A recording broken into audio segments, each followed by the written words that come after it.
सदर तहसील परिसर में किया गया संपूर्ण समाधान दिवस का आयोजन। उप जिलाधिकारी संघ पुलिस अधीक्षक ने सुनी जनता की फरियादें, कहा जल्द होगा मामलों का निस्तारण, दोषियों को बख्शा नहीं जाएगा। आपको बताते चले कि आजमगढ़ जिले के सदर तहसील में संपूर्ण समाधान दिवस का आयोजन किया गया, जिसमें मुख्य रूप से पुलिस अधीक्षक आजमगढ़ डॉक्टर अनिल कुमार, उप जिलाधिकारी सदर नरेंद्र कुमार गंगवार, तहसीलदार विवेकानंद दुबे, नायब तहसीलदार विवेक कुमार सिंह, क्षेत्राधिकारी सदर आस्था जायसवाल सहित सभी विभागों के अधिकारी व कर्मचारीगण उपस्थित रहे। समाधान दिवस पर कुल 48 प्रार्थना पत्र पड़े थे। वहीं पुलिस अधीक्षक डॉक्टर अनिल कुमार ने फरियादियों की फरियाद सुनते हुए त्वरित निस्तारण कर 2 मामलों का मौके पर ही निस्तारण कर दिया। शेष मामलों के निस्तारण हेतु संबंधित अधिकारियों व कर्मचारियों को निर्देशित किया कि मौके पर जाकर तत्काल निस्तारण कराकर आख्या प्रस्तुत करें। वहीं उप जिलाधिकारी सदर नरेंद्र कुमार गंगवार ने जनता की समस्याओं को सुनते हुए मौके पर 4 मामलों का निस्तारण कर दिया। इस तरह से कुल 6 मामलों का मौके पर ही निस्तारण कर दिया गया और शेष मामलों का निस्तारण करने के लिए संबंधित अधिकारियों और कर्मचारियों को निर्देशित किया गया। वहीं मीडिया के लोगों ने जब बात किया तो पुलिस अधीक्षक डॉक्टर अनिल कुमार व उप जिलाधिकारी नरेंद्र कुमार गंगवार ने क्या कहा, आइए सुनते हैं उनकी जुबानी। जीएनआई से शिव प्रकाश चतुर्वेदी की खास रिपोर्ट। संपूर्ण समाधान दिवस का आयोजन किया गया था। सर, फरियादियों की आपने फरियाद सुनी, सर क्या है पूरा बताएं। तहसील सदर में आज प्रशासन के सभी विभागों की कर्मचारियों और अधिकारियों द्वारा तहसील सदर में और अन्य जो हमारी तहसीलें हैं वहाँ पर संपूर्ण समाधान दिवस का आयोजन किया जा रहा है। इसमें शासन की मंशा के अनुरूप ऐसी शिकायतें जिनका संबंध एक से अधिक विभाग से है, उन शिकायतों के संबंध में उन सभी संबंधित विभागों को मौके पर जाके और संयुक्त टीम के द्वारा स्थलीय निरीक्षण करके मौके पर उनके निस्तारण का निर्देश हमारे द्वारा दिया गया। सर, जैसा कि अभी भी आप बता रहे थे कि कुछ ऐसे मामले हैं जिनको कई बार आना पड़ रहा है, सर उसके संबंध में अधिकारियों और कर्मचारियों को क्या दिशा निर्देश दे रहे हैं? देखिए, जो शिकायतकर्ता जिनकी शिकायत सही है और अगर समय से उनका निस्तारण नहीं होता है तो ऐसे कर्मचारियों और अधिकारियों की जिम्मेदारी फिक्स की जाएगी और जिन शिकायतकर्ताओं की शिकायत उचित नहीं पाई जाती है ये बताया जाना चाहिए कि उनकी शिकायत उचित नहीं है और उसको ज्वाइंट रिपोर्ट मेमो जो है उसमें उसका उल्लेख किया जाना चाहिए। Thank you. समाधान दिवस का आयोजन किया गया था, कितने प्रार्थना पत्र पड़े और कितने का निस्तारण किया गया?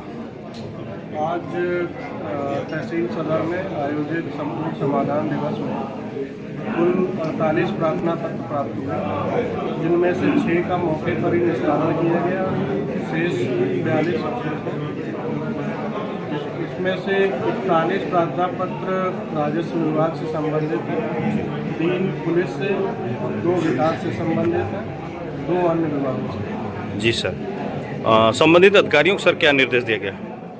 सभी को निर्देश दिया गया है कि जो भी प्रार्थना पत्र आए उनको विधि सम्मत उनका और गुणवत्तापूर्ण निस्तारण करें। जो भी समाधान उचित समाधान उसका हो सकता है उसके लिए पूरा प्रयास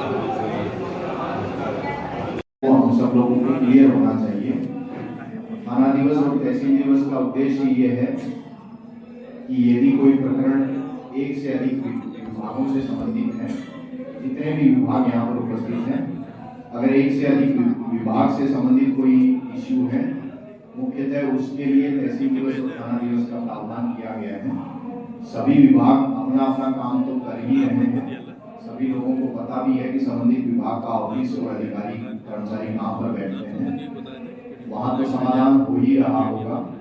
लेकिन कई बार एक से अधिक विभागों से संबंधित कोई मसला होता है, जैसे जमीन संबंधी विवाद हो गया, जमीन, सड़क, मकान, नाली या कोई पेड़ का मसला है, चकबंदी विभाग, वन विभाग, राजस्व विभाग, पुलिस, या सड़क का कोई मसला है तो पीडब्ल्यूडी या ग्राम पंचायत, वीडियो, इनका और पुलिस का मसला हो सकता है। वहाँ पर उन विभागों को आपस में तालमेल करते हुए शिकायतकर्ता की समस्या का समाधान करना चाहिए। शिकायतकर्ता चाहे किसी भी ऑफिस में जाए, चाहे वो तहसील में जाए, चाहे चकबंदी कार्यालय में जाए, चाहे वीडियो के यहाँ जाए, चाहे पुलिस के यहाँ जाए, कहीं भी जाए, अगर उस समस्या में एक से अधिक विभागों में तालमेल की आवश्यकता है तो जिस भी विभाग के पास एप्लीकेशन गई है उसका दायित्व बनता है कि दूसरे विभाग को सूचित करें और उन 2 या 3 जिन भी विभागों से संबंधित ये मसला होता है उनका दायित्व बनता है कि आपस में बेहतर समन्वय और तालमेल रखते हुए त्वरित तरीके से, संवेदनशील तरीके से उसका न्यायोचित निस्तारण सुनिश्चित करें। मान लीजिए थाने में कोई व्यक्ति अगर जाता है, अगर उसका आ सकता है, लेकिन मान लीजिए ऐसा कोई मसला जिसमें पुलिस के साथ साथ राजस्व विभाग या चकबंदी विभाग या वीडियो या किसी वन विभाग, किसी अन्य विभाग की सहायता की आवश्यकता है, तो पुलिस का दायित्व बनता है कि उस विभाग को सूचित करे और संबंधित, जैसे हल्का लेखपाल है कि कानून को है या एसडीएम साहब से बात करके अगर प्रकरण पेचीदा है तो एसएचओ और तहसीलदार साहब या नायब तहसीलदार साहब स्वयं जाएं, थानाध्यक्ष साहब, ठीक है, स्वयं जाएं।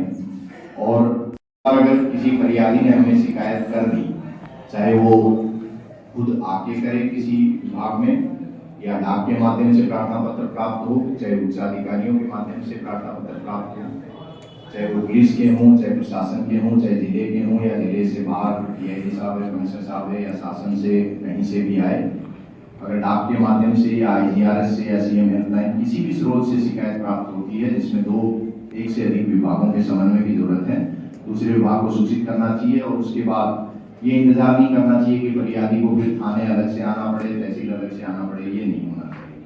फिर उसके बाद आप लोग टीम बनाइए और टीम बना के मौके पर जाइए। जो भी प्रकरण 1 से अधिक विभाग से संबंधित आता है उसको अगले दिवस, अगला दिवस मतलब हो सकता है अगला दिवस तहसील दिवस हो, अगर आज 2 बजे के बाद कोई भी शिकायत आती है तो अगले शनिवार सुबह तक उसको थाना दिवस में लिखा पढ़ी में पुटअप करिए, थाना दिवस के रिकॉर्ड में वो दर्ज हो जाना चाहिए। और उसके बाद अगर कोई आता है तो फिर तहसील दिवस में उसको पुटअप करिए, एप्लीकेशन को रखिए, व्यक्ति आए ना आए उसको सूचित करिए कि भी आप फला दिन यहाँ आ जाइए। अगर उससे पहले निस्तारण हो जाता है सेम टीम के द्वारा मौके पर जाके तो बहुत अच्छी बात है। अगर नहीं निस्तारण होता है या निस्तारण से कोई शिकायत करता संतुष्ट नहीं है तो उसको फिर तहसील अथवा थाने में संबंधित समाधान दिवस में बुलाना चाहिए। ये अप्रोच हमें रखनी चाहिए। शासन की इस समाधान दिवस, दोनों समाधान दिवस के पीछे यही मंशा है। हमें ध्यान रखना चाहिए कि फरियादी जो है उसके लिए हम एक ही यूनिट, प्रशासन कहें या शासन कहें, उसी एक यूनिट का अंग है। ये नहीं समझना है कि अलग अलग विभाग अलग अलग कोष्ठक में बैठ के और फरियादी को हम दौड़ाते रहें, तंग करते रहें, वो नहीं होना चाहिए। मैंने बताया संवेदनशील तरीके से, त्वरित तरीके से और न्यायोचित निस्तारण हमें मिलके करना चाहिए। तो आप उसका उल्लेख करके और दोनों पक्षों को बता सकते हैं कि आपको कोर्ट में दोष प्राप्त करने के लिए प्रयास करना चाहिए, नजरअंदाज नहीं करना चाहिए।